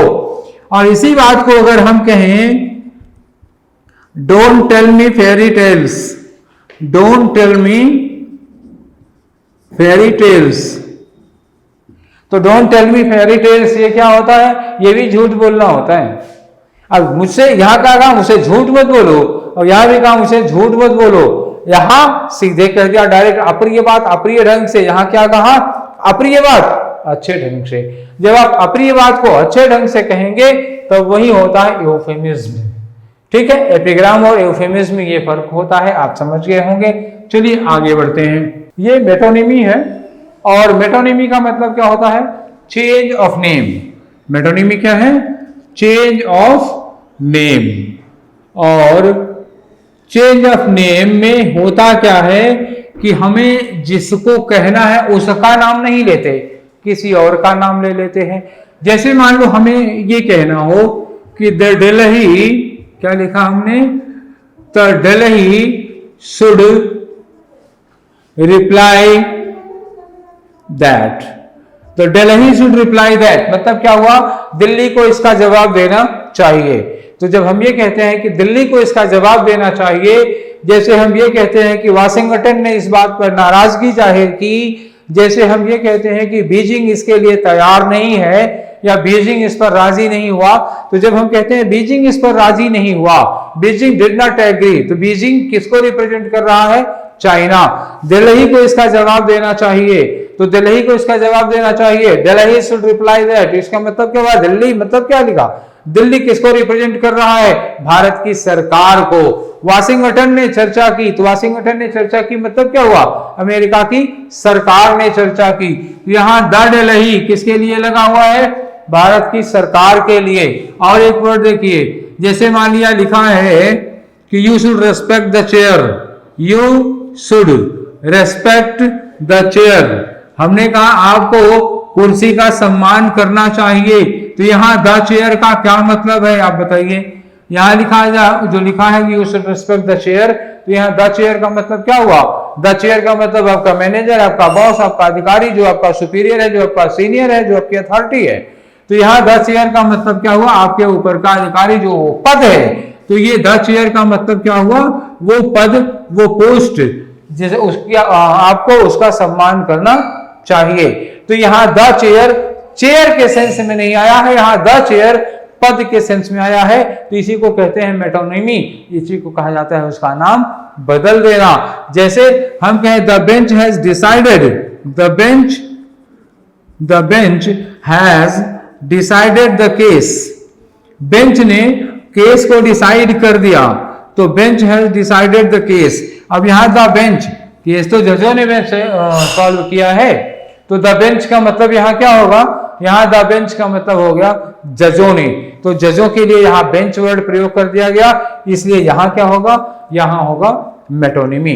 तो इस तरह से आपके जितने भी इंपॉर्टेंट फिगर ऑफ स्पीच थे, जो कई बार पूछे गए हैं और जिनके पूछे जाने की संभावना है, वो सारे के सारे figure of speech with other poetic devices, poetic techniques, जिसमें पोएम के प्रकार और स्टेंजा के टाइप्स थे, वो हम लोगों ने इस क्लास में डिस्कस कर लिए।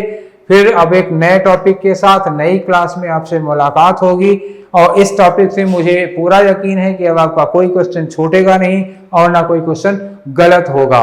Good luck, thank you very much.